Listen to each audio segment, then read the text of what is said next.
The special counsel in the Hunter Biden investigation has charged a one-time informant with lying about President Biden and his son.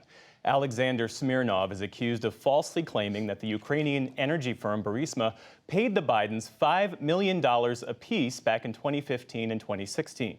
Laura Barone Lopez is here to explain the charges and how they undercut a key part of the House Republican impeachment inquiry into President Biden. So, Laura, what is the DOJ alleging? So the Justice Department, Special Counsel David Weiss, has charged Alexander Smirnov with 2 counts, essentially alleging that he has made false statements to a government agent.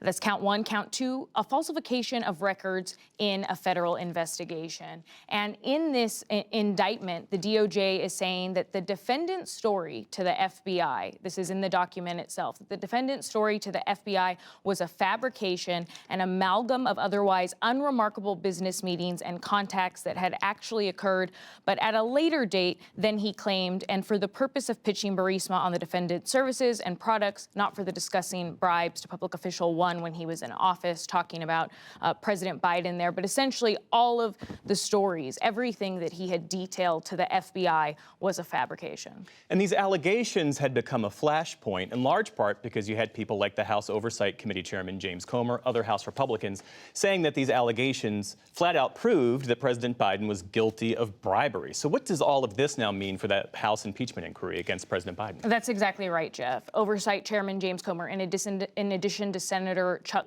Grassley, a Republican, as well as Judiciary Chairman Jim Jordan, repeatedly were trying to get a hold of this information that the FBI had from Smirnov, the allegations that he was making.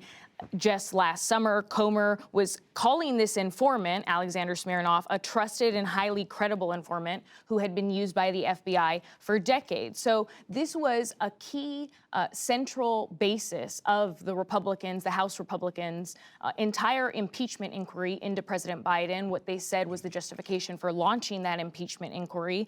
And, you know, their response to this indictment is that they said that they were essentially misled by the FBI, that the FBI had this source for years, and that they were simply just getting their information from this document that the FBI had. And the FBI, as I understand it, is now using memos that congressional Republicans released as part of their indictment against Alexander Smirnov. So what do you see as the other potential political fallout here?